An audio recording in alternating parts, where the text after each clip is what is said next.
Holy smokers, that ain't no dang jokers. Tesla stock right off a cliff. That stock is down over 10% right now. At the beginning of this video, we're going to get into what is going on here in regards to Tesla, right? What's going on here in regards to this war between Musk and Trump now at this point in time, right? Which, you know, been talked about this would eventually happen, and the day has come. We have a complete major fight now between Musk and Trump, okay? Then I want to go ahead and react to this video from Dan Ives on where he believes Tesla stock's headed. Then I'm going to share my personal perspective on where I see Tesla stock headed at this point in time. So we'll get into all that and kind of what's going on there and what you should do if you're a Tesla shareholder or not, and those sorts of things, right? Then I want to go ahead and react to this video here. Mr. Tom Lee went on CNBC 4 hours ago, and so looking forward to reacting to that one and sharing his opinions, perspectives on the market. Then we got this little one to react to from Palantir Bite Size. We're just going to react to the beginning of this one in regards to Alex Karp and Palantir. So my gosh, folks, it's action-packed, man. I'm busy times. I appreciate y'all for joining me. One thing only I need from you, just smash that like button. I hope you can do that for me. That's all I need from you. Smash that like button. Subscribe if you want to subscribe. Busy times here, folks. I also put out a video on the main channel last night you might want to check out. I'm not sure how many of you guys follow me on the main channel, Financial Education, but I put out this one last night.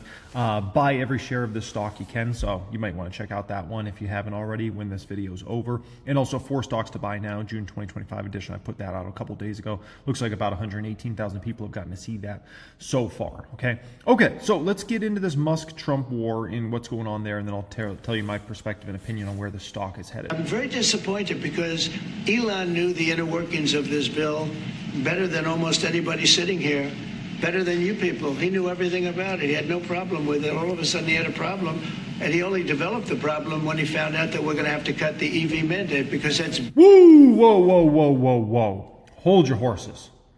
That is extremely disrespectful. Insane levels of disrespect. And we know when Musk gets attacked, he attacks back 10 times more, right? And same thing with Trump, too. When Trump feels like he gets attacked, he goes 10 times X. And so this is crazy because this is so disrespectful to say that, oh, the only reason Elon has a problem with the bill is because, you know, we're taking away the EV incentives. Elon Musk has gone on record many times over the past few years that he'd be more than happy if they got rid of the EV incentives. So the fact that Trump says, you know, just kind of blows it off, it's a smart strategic move from Trump's perspective, because if people don't really look into it, you know, let's say you're a big Trump supporter and, you know, you just hear him say that, right? That soundbite there, and you're like, you know, he's like, oh, Elon's just mad. Like, that's going to make sense to you. You don't need to look any further into it. You say, oh, Elon's crazy. That's why he's against this, because they're taking away his EV credits, right? Now, if you look further into it, you start to realize, oh, Elon Musk has been in favor of that for a long time. Billions and billions of dollars, and it really is unfair. We want to have cars of all types. Electric, we want to have electric, but we want to have a gasoline, combustion. We want to have different. We want to have hybrids. We want to have all. We want to be able to sell everything. And when that was cut, and Congress wanted to cut it, he became a little bit different, and I can understand that, but he knew every aspect of this bill. He knew it better than almost anybody, and he never had a problem until right after he left. And if you saw the statements he made about me, which I'm sure you can get very easily, it's very fresh on tape, he said the most beautiful things about me. And he hasn't said bad about me personally, but I'm sure that'll be next. Ooh. But I'm very disappointed in Elon. I've helped Elon a lot. Helped Elon a lot? That's interesting. Okay, so...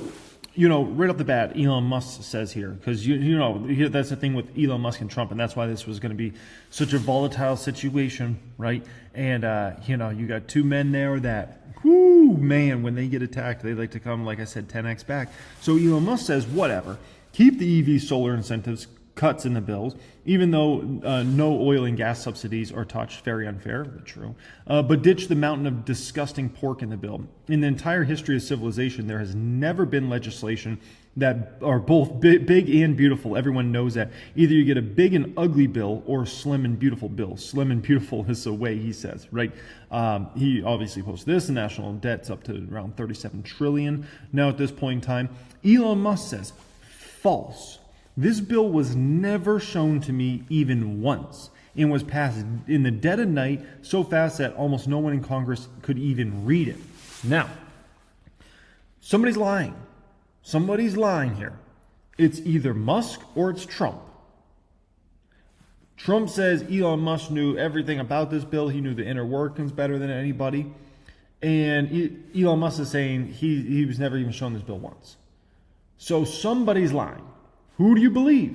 Do you believe Musk or do you believe Trump? I'd love to hear in the comments section. Who do you believe? Because one of these men is lying in regards to that, right? No. Also here, they post Elon continues to mount high school pressure campaign, which is pretty funny. Now, this was big here. This is the type of stuff that Trump's really going to be upset at. Because Elon Musk says, where is this guy today? Oh my gosh. He pulled up a ton of Trump's old tweets. We could use a balanced budget amendment. Politicians don't have the will to cut spending. I cannot believe this was in 2013. I cannot believe the Republicans are extending the debt ceiling. I'm a Republican. I am embarrassed. Oh boy, it's a little different when you're in office, right? We need a balanced budget amendment because Congress has no fiscal discipline. The Republicans should not give Barack Obama the authority to raise the debt another $1.2 trillion. Oh man, that's small potatoes to that compared to nowadays, right? Look at this one here. Barack Obama is bankrupting this country. His budget adds another $4.4 trillion to the debt, putting us over $20 trillion in total debt by 2016. Oh, that's small numbers. Because you know what? Now we're approaching $40 trillion in total debt. Oh man, can we go back to the good old days of only $20 trillion in debt, right? And so he just posts all these old, tweets from Trump there. Ooh, Trump's not going to like that, right? Now, additionally here, obviously he's reposting a lot of stuff, right? He's going right at Trump and basically saying, hey man, you're full of BS. You said you would, you want balanced budgets. You said, we shouldn't increase the debt, all this stuff. You're big talk, but at the end of the day, when it actually comes time, you're not doing any of this, right? And so it's clear these guys are at war now. And the big, ugly spending bill will make things much worse. Man, what a situation, right? What a situation. Now, also the whole notion around, Trump says he helped them a lot. Elon Musk says, Trump wouldn't have won the election without him. Now, I'd love to hear your guys' opinion in the comment section. Do you think Elon Musk helped Trump win the election? Do you think Trump would have won that election if Elon Musk didn't help? My personal opinion on that is, I think Elon Musk helped Trump win the election. With that being said, Trump would have won that election regardless if Elon Musk was on his side or not, in my personal opinion. And the reason being is I think you just had a lot of voters that were very frustrated with the levels of inflation that happened under the Biden era. And so therefore, they felt like, we don't want this situation to keep going on. And they felt like Kamala was going to be an extension of that. Now, you could debate whether that would have been true or not, but regardless, like people felt like Biden was in office when this crazy inflation was going on, and Kamala is just going to be a continuation of that, and we're sick of inflation, right? Inflation is very devastating to the consumer.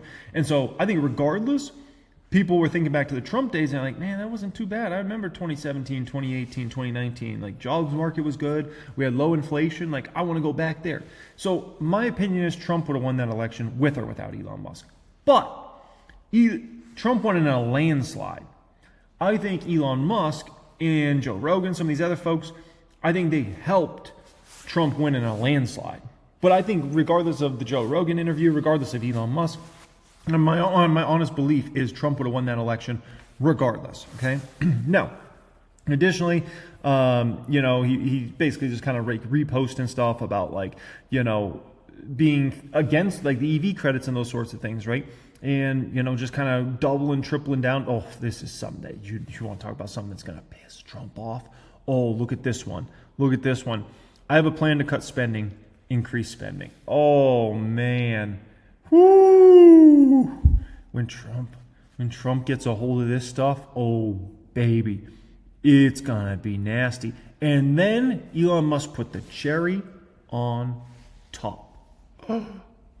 He says, is it time to create a new political party in America that actually represents the 80% in the middle?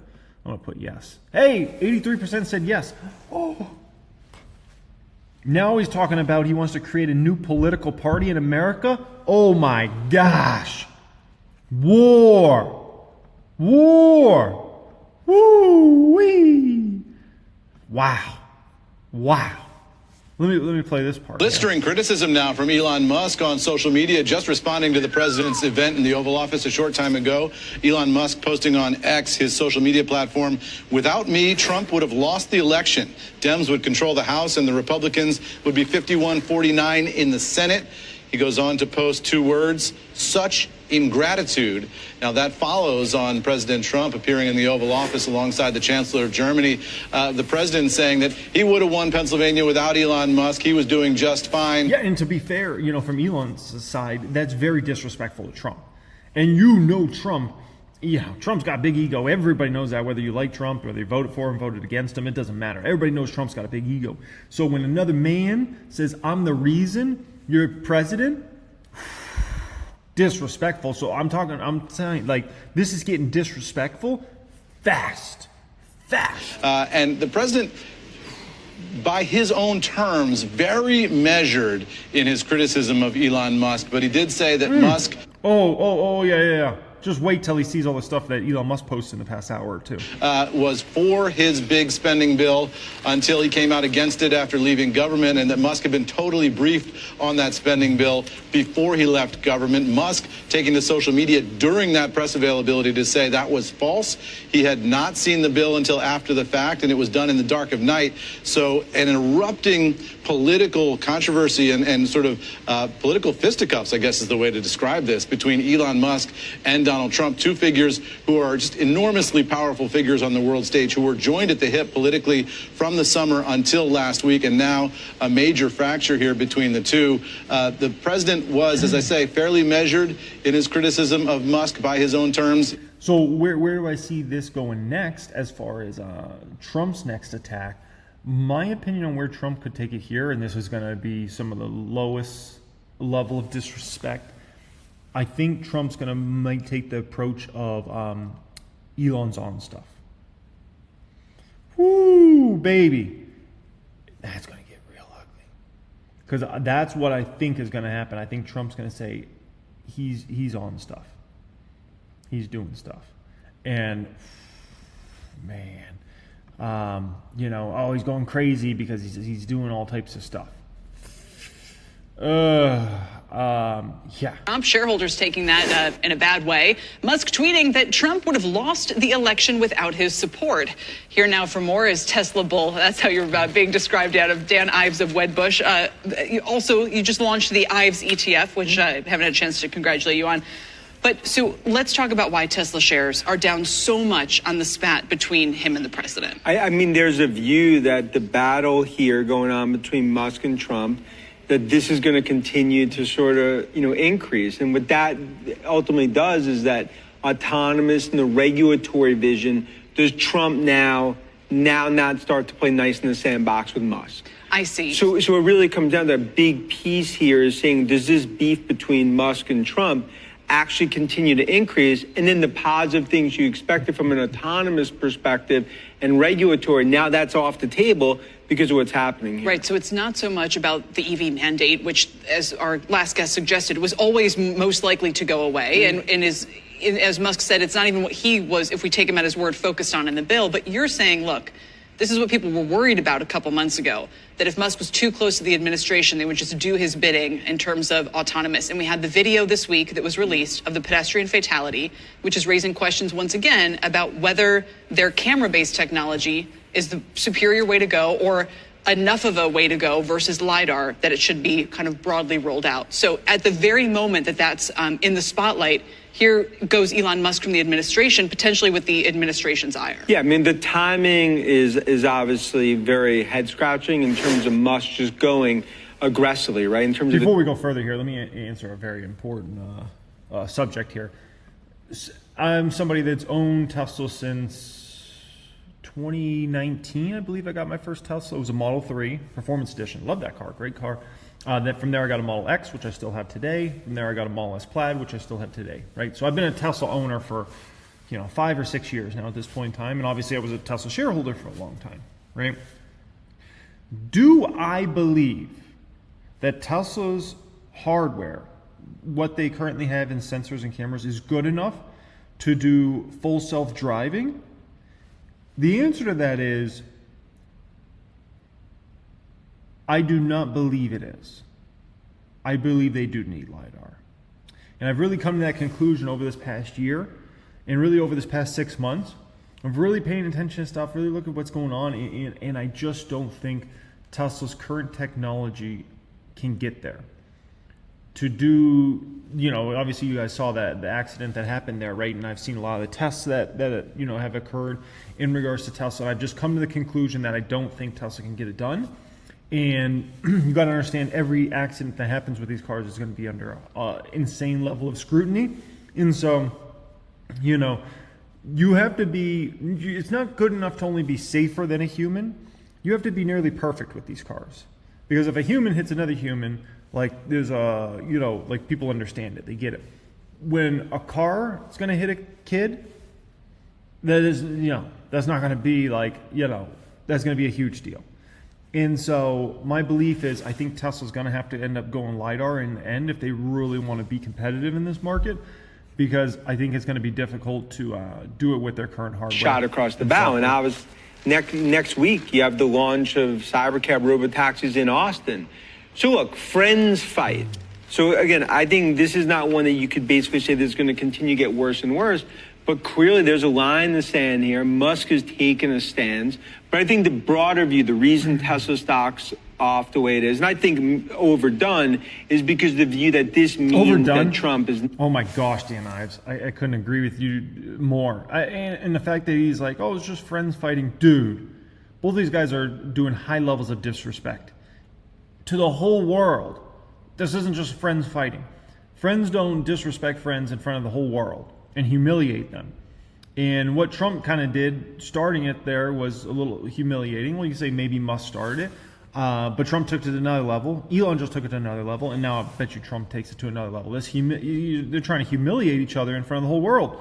I'm sorry, friends don't do that. Because the view that this means that Trump is not going to play nice when it comes to regulatory, autonomous, and a big part of the view that was going to be a huge positive, and I still believe it is, for Musk and Tesla. Why do you not think there's an increase? Let's say the market today is only increasing the chance that the regulation is not as friendly as it was 5 days ago. Do you think that's worth 9% on the share price? No, I mean, I think this is a stock that, I mean, I could argue could be down a little, and it's my view that, like, if you're a believer in autonomous, like we are in robotics, this is a $2 trillion market cap in terms of Tesla.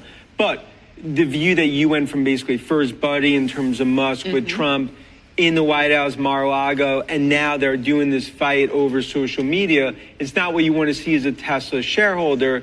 And you saw it with Trump. I think Trump's obviously a little taken aback that Musk has taken this much of a stance. But again, this is one where there can be a lot more chapters to this story. I don't think it's done right here. Is there a... This is just ridiculous. Dan Ives just a ridiculous take here. You know, ridiculous take. I don't know what other way to put it. Robotics isn't going to be even a meaningful anything for Tesla until the 2030s or 2040s. That's not happening anytime soon. So just take that one off. Okay. So next up here, you have the core business, garbage. It's complete garbage right now. The numbers tell you it's garbage. Look at the numbers in the United States. Look at the numbers in Europe. It's bad, man. You can even look at the numbers in China. Their core business is not in a good place. It's in a very bad place. And you say, well, the next thing up is supposed to be this robotaxi opportunity. Whoo! Elon Musk just made a lot of enemies. That's the thing. Elon Musk is not making any friends, but he's making a lot of enemies. The liberals all hate him now, right? That's very evident. And the fact that Elon Musk wants to take claim that he helped, you know, Trump get elected, it makes liberals hate Elon Musk even more, because we know they hate Trump. And now he's making all these enemies on the right. Who's going to have his back? The Democrats aren't going to have his back, nor the Republicans. He's humiliating Republicans right in front of the whole world. He's humiliating Trump. He's humiliating the right and all these politicians. He's got a lot of enemies now. Oh, does he have a lot of enemies? So when we talk about trying to, you know, get that robotaxi fleet out there and allowed in all these different states and cities, you know, good luck.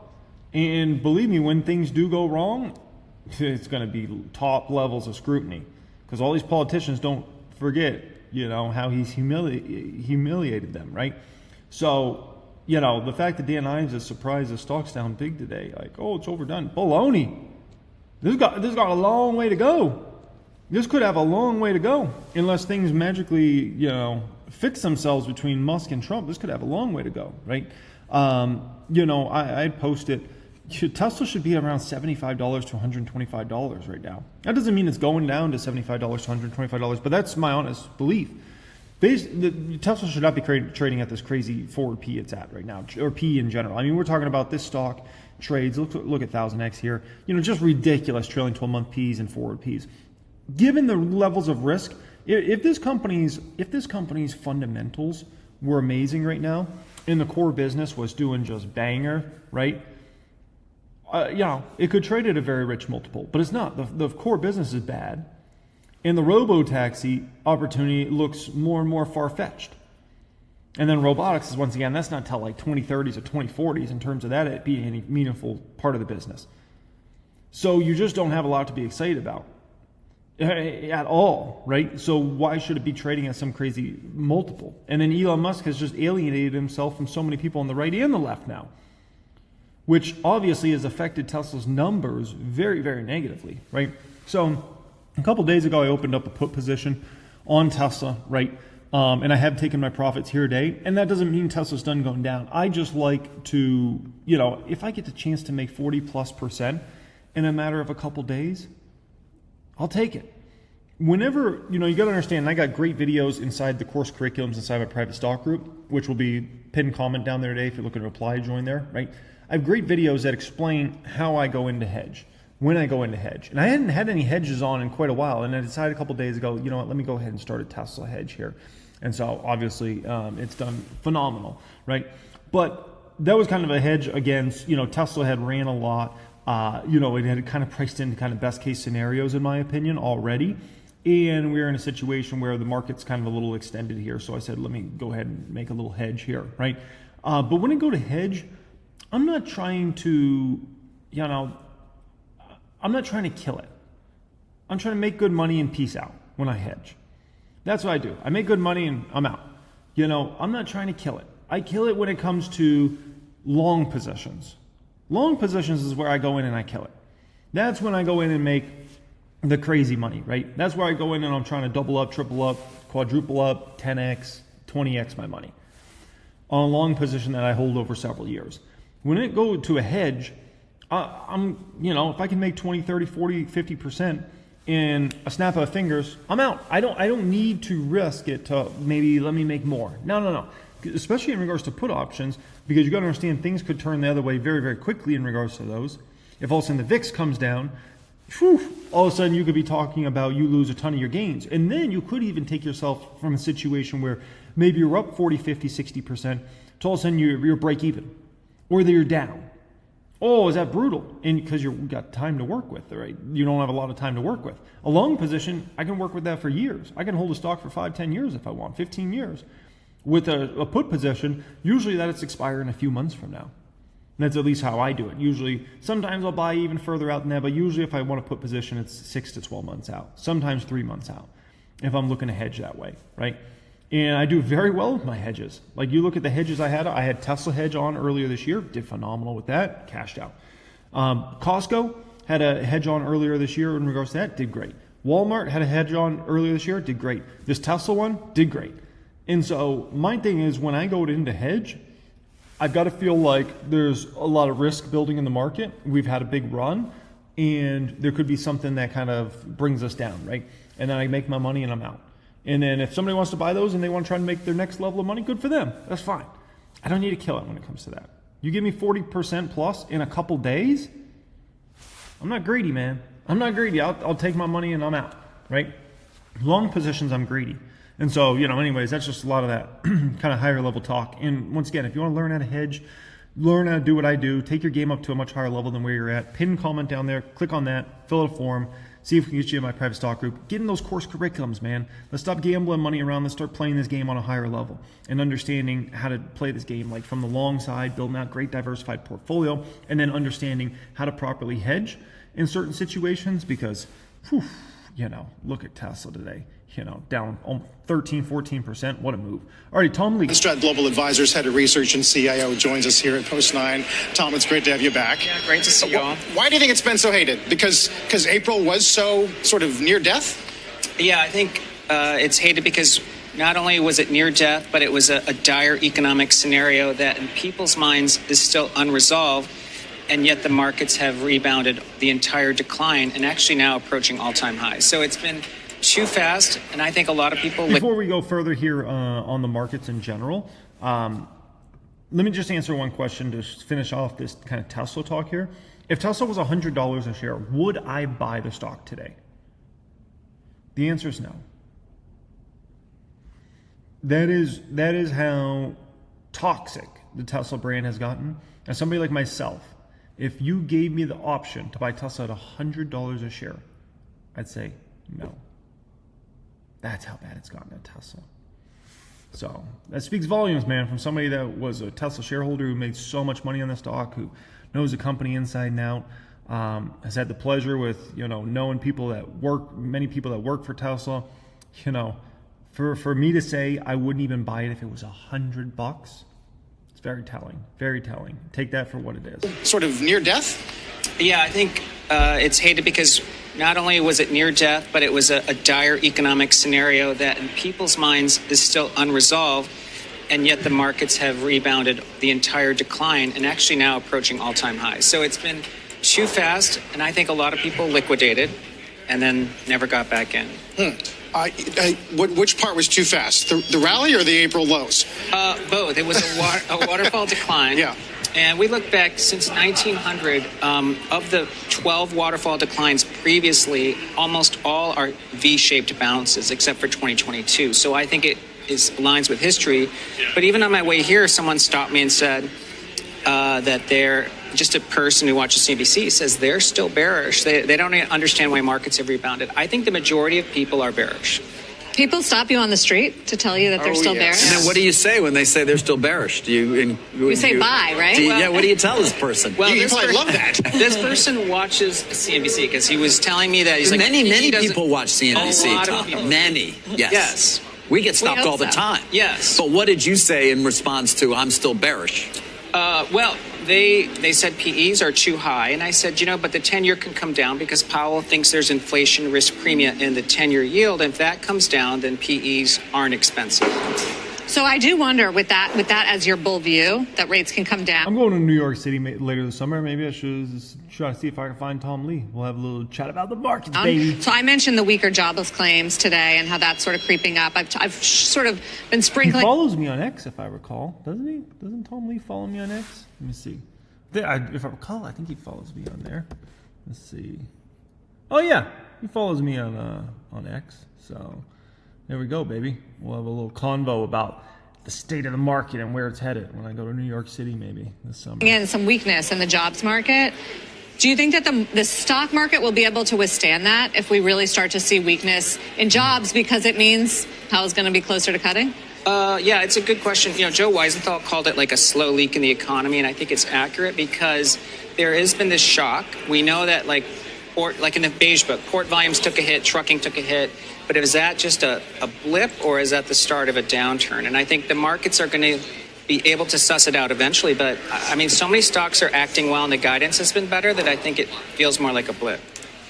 You now have the Granny Shots ETF, GRNY. Yes. This was a sort of a framework that you devised a couple of years ago, right? Yeah, 7 years running. It was originally a core research portfolio called Granny Shots, and now it's the ETF. So what's the construction of it these days?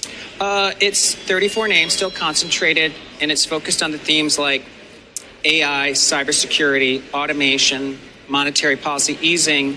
We're glad it survived the Black Swan event this year because it filled that gap. Yep. Yes, yeah, and outperforming this year by 500 basis points. So it's a good year for Granny Shots. But I think it's a reminder that we try to get investors focused on long-term themes. Like AI doesn't really care about tariffs long-term, and cybersecurity doesn't care about tariffs. And so these are the names that, as you get through that, as that noise lifts, the stock should recover. Have you been unnerved by any of the macro data that suggests maybe data center construction, manufacturing is that second derivative is slowing a bit? Well, the second derivative should eventually slow. But the need for AI and the innovation that's coming really is driving a lot of innovation. And when there's innovation, that's where economic value add comes in. So I think so much of global GDP the next 10 years is coming from AI and cybersecurity. And Okay, next one up here, Alex Carr from Palantir Bite Size. Looking forward to reacting to this. Might read it, the New York Times is actually the most secure, the hardest platform in the world to manipulate and change. Of course, any technology can be abused. But if you wanted to abuse the technology, if you wanted to use the deep state to unlawfully surveil people, the last platform on the world you would pick is Palantir because of the granular way we segment and put together, and the security models and the access control models that are in Foundry natively, not a built-on addendum. Alex Karp has just dropped a very feisty. There's all thinking people who ignore technology absolutely nuts on the right and the left while we're building value. By the way, I asked for permission before I went nuts from our wonderful, slightly conservative and highly substantive partner, and he gave me permission to embarrass him. He didn't realize it'd be this embarrassing. I think it comes with the territory. These are my views, not his. Okay, so Alex, let's get into that. New York Times has an article. Here's the headline. Trump taps Palantir to compile data on Americans. They paint a pretty Orwellian picture of what you and the Trump administration are doing. Over here, I picked a random engineer, and I said, we have a contest. Find all the technically absolutely erroneous things in this article in 90 seconds. And I picked a random engineer. I was like, well, how many do you think you could do in 90 seconds? He's like, well, 15, 20.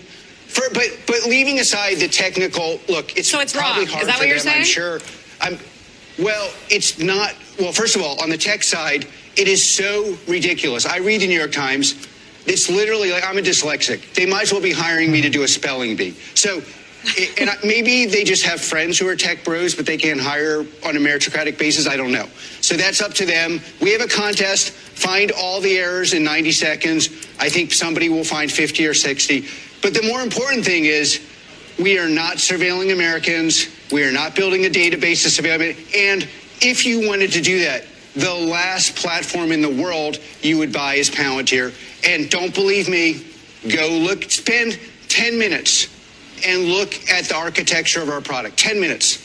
And then see how ridiculous that is. By the way, writing ridiculous shit in a highly charged environment is dangerous. And the New York Times should take responsibility for the danger they're putting out in the world. There really are people who believe that crap. They believe that. One thing that's true, though, is that you have increased your contracts with the government, and that has accelerated under the Trump administration. Of course, but by the way, even there, a mathematically somewhat moderately literate person would say, okay, well, they're increasing in government by 45%. That's pretty baller. How are they increasing in the U.S. commercial? 71%. Are we building a database to conspire against our own people in the U.S. commercial context with no sales force? So we're winning. Yeah, great. You know what? Tell everybody we're winning. We are winning. And by the way, we have a rule of 83 while we do it. Basically means we don't have or have basically inept sales force, and we're winning. And we really, really financially strong, more secure, more efficient, increase the revenues. Why does the U.S. government buy the product? First of all, it's a product. It's not a waste of time service BS thing that can be abused. By the way, we lost so much revenue in the last 20 years because people wanted to buy things that could be abused. It's really hard to abuse Palantir. You could do services. Who knows what a services company is doing with your data?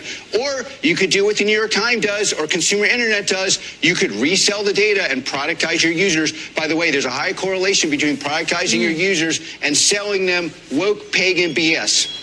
It's a good point. What are you doing at the IRS? You can't get that with Palantir, but you can't. The IRS was one example.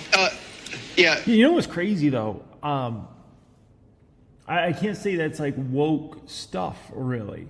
We want to understand when it comes down to privacy, that's been a big thing for a lot of people that are conservatives and right for a long time, is they don't want to be surveilled. They don't want to feel like they're constantly under the watch and that the big guys got eyes on them all the time, right?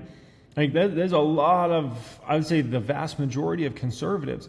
So to kind of paint this as this is some woke BS, no.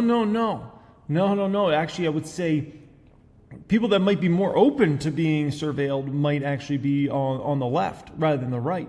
The right's always tended to gravitate toward less government keeping an eye on you, stay off my lawn type stuff. So, I understand Alex Karp being offended and trying to pitch it as that, but, to be fair, we have so many contracts in the U.S. government. I mean, I'll tell you, without the specifics, I can tell you exactly what we're doing in the IRS. We're going to use the most secure platform in the world to replace inept software with cheaper, better software that is more efficient. That's what we're doing. I assume at the IRS, we have so many contracts. I know that's what we're doing here. That's what we're doing with 71% of growth. You know what we're doing in the DOD? We're scaring the bejeebers, I'm trying not to use the F word, out of our adversaries by making them scared at night. And you know how we're doing it? By installing productized software that runs algorithms against data that's been lawfully collected. And you can't unlawfully use it in our platform, which is one of the main reasons people buy it and keep it. All right, Chris, we know you haven't been rendered mute, so I'm going to come. So if you want to watch that whole clip, you can go to Palantir Bite Size if you're looking to watch the whole thing. But my opinion here is, obviously Palantir not being painted in the most perfect light. This isn't the first time that's occurred. This has been something that's gone on with the company for years, if not a decade plus. You can find old articles written about Palantir surveying this and doing this and doing that, right? So it's nothing new. So it's something to kind of keep in mind in regards to this matter, right? I think it also is kind of a brand strength when you're doing this many deals with government. And if you're really that powerful that you're going to be able to survey all these Americans and have all this data on them and the U.S. government's going to want to use you. If you're a company, why would you not want to use that product? If it's that powerful and we're going to be able to be big brother over everybody, then you as a company, why would you not use Palantir? Shoot, if it's that powerful, so it's almost like a selling point. So it's like kind of a bad for brand in respect of like, oh, are they surveilling? But it's also really strong for your brand in terms of if they really is that special of a product, why would you as a company not use them? If it's that special of a product, if it's that strong a product, like you should be using them. Like, why you not use Palantir software? So something to kind of keep in mind there, right? All right, guys, appreciate you joining me as always. Thanks so much for being here. If you haven't got to check out some of the videos on the main channel over the last couple days, definitely check out that. Additionally, if you never got to watch this video, 16 years of stock market advice in 52 minutes, I highly suggest you watch that. So even if you watch some of the latest videos on financial education, watch that video, man. That's a banger. That's still my favorite video I put out in 2024. You can literally just type that into YouTube and it'll pop up for you. 16 years of stock market advice in 52 minutes. But other than that, I got the buy every share of the stock you can, and then 4 stocks to buy now, June 2025 edition. So, and then this one was pretty good as well. $90 in the stock will change your life. So definitely, might be worth checking those out. Pin comment down there if you're looking to apply to your own private stock group, private wealth group, 1000X. Let's get you up to a higher level than where you're at. Hopefully, you can get to scale into 6 figures, 7 figures, and beyond. Much love and have a great day.